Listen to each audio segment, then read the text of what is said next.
ఇదిగో ఆయన సన్నిధికి వచ్చిన నిన్ను ఆయన ఒట్టి చేతుతో పంపేవాడు కాదు.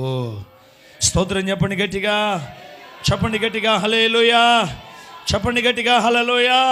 నీవు ఇంటికి వెళ్ళబోతున్నావే, ఈ ప్రభు వల్ల కార్యక్రమాన్ని తీసుకొని ముగించుకొని ఇంటికి వెళ్ళేటప్పుడు, నీ నివాస స్థలానికి వెళ్ళేటప్పుడు, నీ గుడారములకు నీవు వెళ్ళేటప్పుడు ఉట్టి మనిషిగా వెళ్ళకూడదు, ఫలములతో వెళ్ళుదువుగాక.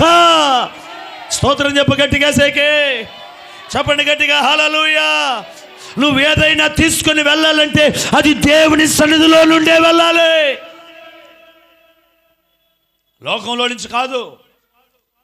దేవుని సన్నిధి అంటే చాలామందికి తెలియదు, కానీ ఇది ఏంటో తెలుసా బిడ్డ, ఇది ఏంటో తెలుసా, ఇది పరలోకపు బ్యాంకు. స్తోత్రం చెప్పండి. భూలోకంలో బ్యాంకులన్నీ కరువు వస్తాయేమో, సెలవులు వస్తాయేమో, కానీ పరలోకపు బ్యాంకీకి సెలవులు ఉండవు, పరలోకపు బ్యాంకీలకి కరువులు ఉండవు. ఆయన సన్నిధికి వచ్చి తీర్మానం చేసుకొని ప్రార్థించి తిరిగి వెళ్తున్న నీకు ఒట్టి చేతులతో పంపే దేవుడు నా దేవుడు కానే కాదండి.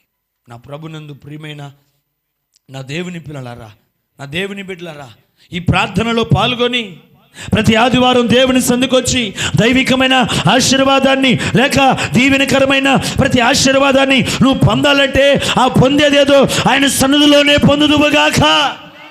స్తోత్రం చెప్పేసేకి ఆయన సన్నిధిలో ఇక్కడ నుండే నువ్వు తీసుకువెళ్ళాలి. ఏం తీసుకెళ్ళాలి? ఆరోగ్యమైన, ఆహారమైన, నిత్య జీవమైన, రక్షణైన, వాగ్దానమైన, అభిషేకమైన ఇక్కడి నుంచే వెళ్ళునుగాక. నీ గుడారములు ఏమన్నా ఉన్నాయా?